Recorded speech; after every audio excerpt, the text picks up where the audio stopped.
一部游戏作品究竟要多么成功，才能让全世界的训练家，甚至是全世界的人都能记住他的名字，才能让所有人无论烈日正午还是三更半夜，都愿意走出家门齐聚在一起。这个就连我们现在听起来都有点疯狂的事，就在10年前被一部手机游戏作品做到了。相信也不需要我多说，大家心中都能浮现出他的名字和他带来的美好回忆了吧？嘿嘿 ，Hello， 大家好，我是小易，欢迎来到宝可梦时光机。今天这集特别篇，就让我们一起来聊聊这部跨越时代，甚至是种族鸿沟，让全世界陷入疯狂的游戏，究竟是如何成功席卷全球的呢？如果你们和我一样期待的话，欢迎按赞、订阅、热推、留言，让我知道你们的支持会带给我继续前进的决心。如果各位有兴趣看上一部影片的话，欢迎点右上角资讯卡或下方资讯的连结。就让我们赶紧坐稳，开始喽！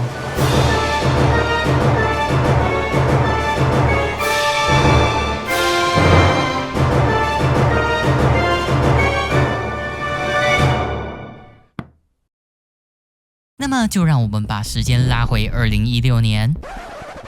不好意思，让我们再往前一点，把目光放回上世纪90年代中期。随着宝可梦红、绿蓝、皮卡丘先后推出，配合着当时动画与任天堂的行销，这个 IP 初出茅庐便一战成名。任天堂当然没有放弃这个机会，要求创立这个 IP 的 Game Freak 加紧脚步推出下一部作品。然而为了满足创始人田尻智救急的理想，使得游戏的推出时间被迫延期，这让任天堂只好从其他地方继续努力维持热度。就在此时，负责行销推广与 IP 授权的负责人石原和和提出了天才般的想法，不然让我们来做个能联动游戏的玩具吧。于是他们开始着手思考究竟该做出什么玩具，最终或许是参考了当时蔚为流行的电子玩具塔马可吉，在1998年3月27日创造出了宝可梦皮卡丘。透过这个小玩具，训练家可以随时和皮卡丘互动，最重要的是这个玩具还加入了计步的功能，训练家可以透过走路进而累积点数来提高皮卡丘的友好度。这就是为什么我会从这里开始说，因为我认为这才是一切真正的起源。之后随着宝可梦公司成立，第二世代宝可梦经营在1999年11月21日顺利推出。同一天，任天堂也顺势推出了进化后的玩具彩色宝可梦皮卡丘，和前一代相同，是以走路并与皮卡丘互动来游玩的玩具。由于这次是在游戏推出前就计划好，所以成功和游戏有了联动。皮卡丘赠送的道具可以传送到游戏中，可以说为后来的成功打下了良好的基础。接下来或许是因为热潮淡去，好多年他们都没有再提出过类似的玩具，一直到时间进入千禧年代末期，宝可梦第4世代也步入尾声，将推出收官作时。一方面或许是因为正好要推出第2世代经营的重置，一方面刚好在那段时间任天堂也推出了附有计步器的游戏，这让石原和和等人再度想起了这个旧玩具。一番讨论后，他们决定要再玩一次，而且这次要玩大的。所以2009年9月12日，宝可梦新金魂营居然直接同捆贩售联动玩具宝可计步器。这还不是最惊人的地方，同样是计步器，但更可怕的是制作组为了挑战自我和满足所有训练家，居然时装了让所有宝可梦都能传送进计步器中，甚至还能捕捉、寻宝和对战。重点是计步器的精确度也非常之高，其丰富度之完美，就算要直接单独拿出来卖，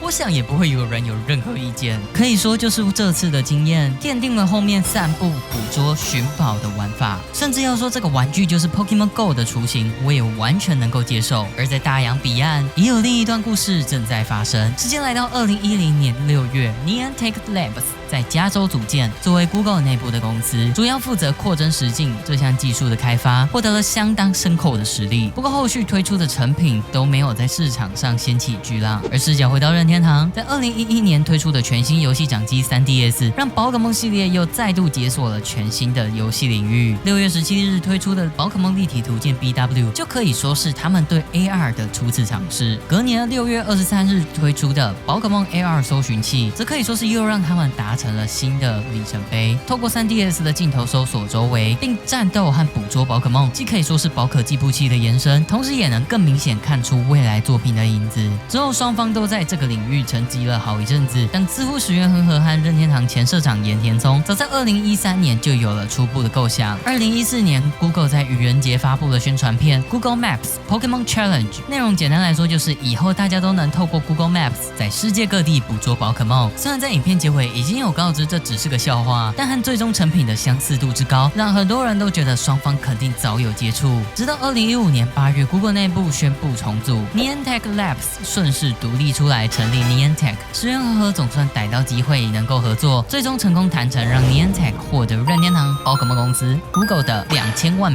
先期投资。 Niantic 的创办人 John Hank 也明确定下了目标，希望借由 AR 让人们从虚拟世界回归实体的人际连结。同年9月10日，在宝可梦公司的事业发展发布会上，总算在全世界面前公开了 Pokemon Go 这部作品，甚至请来了任天堂的王牌开发者宫本茂站台，可见他们对这部作品的自信。最后随着时间不断前进，游戏资讯也逐步公开，训练家苦等了快1年，总算在2016年7月6日，位于南半球的澳大利亚与纽西兰区率先展开了全新冒险。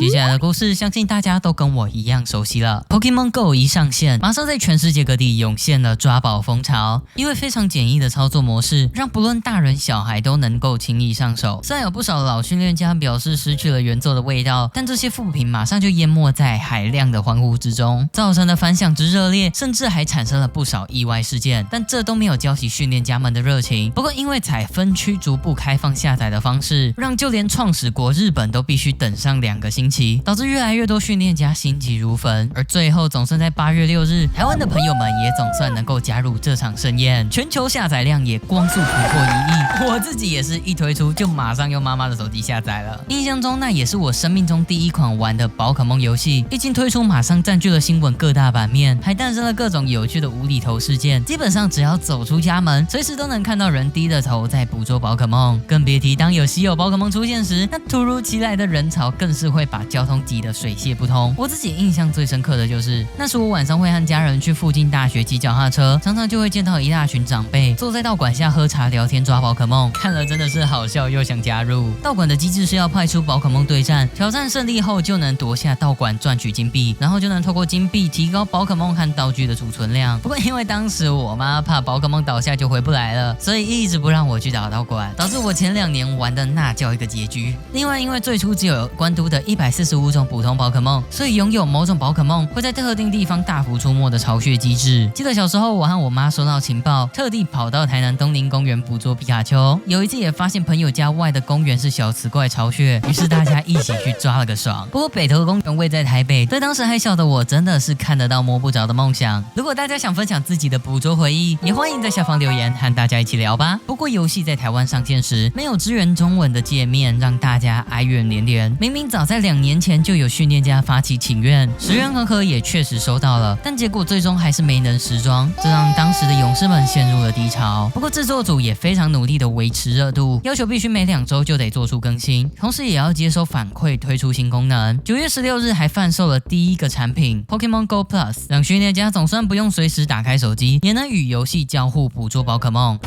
捕获率倒是挺残念的就是了。而要说到第一个让我有感的大更新，肯定就是10月26日的万圣节活动了吧。糖果加倍的效果，加上大量出现第1世代的超音符、催眠魔还有鬼斯家族，成为了游戏中第一个大量出没活动。也是从那时起我第一次认识耿鬼这只宝可梦，然后就爱上了，甚至有几只到现在都还留着。11月23日会伪装成其他宝可梦的百变怪登场，软萌的造型马上又引发了搜集热潮。12月12日 Niantic 公布将有机会透过孵蛋获得第2世代的某些宝可梦，预告着第2世世代即将登场。2017年2月15日终于正式开放，同时还公开了2种新树果、性别差异还有进化方式的更新，让本来已经开始退烧的热潮有火速被再度点燃。3月23日的鲤鱼王大量出没更是再度引爆了话题，因为与此同时，官方首次宣告稀有的闪光宝可梦正式登场。而好消息还不止于此，4月6日终于官方宣布即将推出中文界面，完全值得华文圈的玩家大声欢呼。也别忘了要为2014年发起请愿的勇士们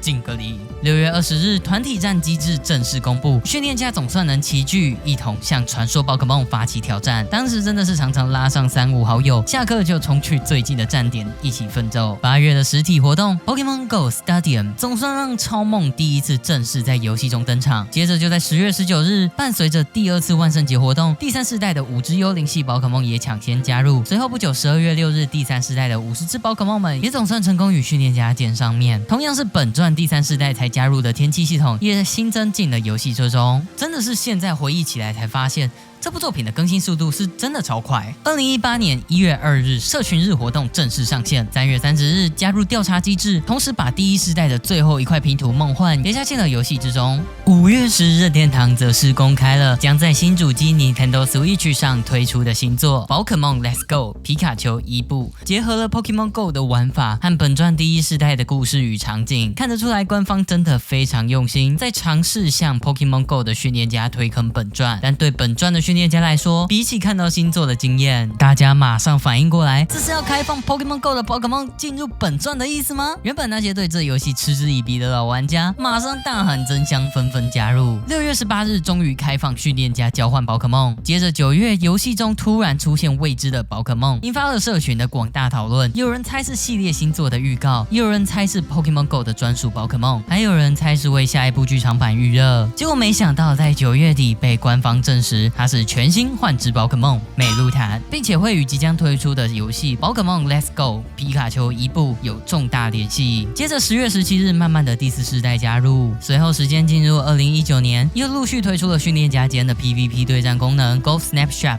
拍照功能、Go 火箭队作为反派入侵。9月17日，第5世代宝可梦开始慢慢加入。12月19日推出伙伴啪啪走，让训练家能和伙伴们有更近距离的接触。就算2020年因为疫情席卷全世界，导致官方不得不推出远距团体战入场券维持热度，但等到疫情稳定，很快的官方又推出了许多活动，让社群活络过来。最后终于来到了10周年的现在，可以说游戏早已和最初的状态不同，丰富度远超大家的想象。它首先让训练家们终于愿意走出门，接着又举办一场场的活动，让全世界的人凝聚，甚至振兴了许多地方的观光。我有时只是想打开玩一下，却意外的就这样走了一下午。可以说这个游戏为世界带来的贡献绝对不是3言2语就可以说完的。因为有了这部作品，全世界的玩家们有了打破隔阂、相互交流、一起狂欢的机会。也因为有了这个机缘，我才终于第一次了解了这个系列，终于知道了小智和皮卡丘这些年的冒险，终于知道了什么是超梦、凤凰和洛奇亚，终于知道了太古的争斗，终于知道了时空的交错，终于知道了现实与理想的共存，终于知道了富裕与剥夺间的秩序，终于让我了解了什么是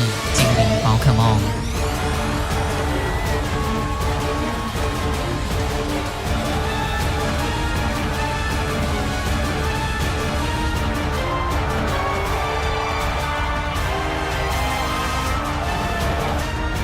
Pokemon Go Pokemon Go Pokemon Go Pokemon Go Pokemon Go Pokemon Go Pokemon Go Pokemon Go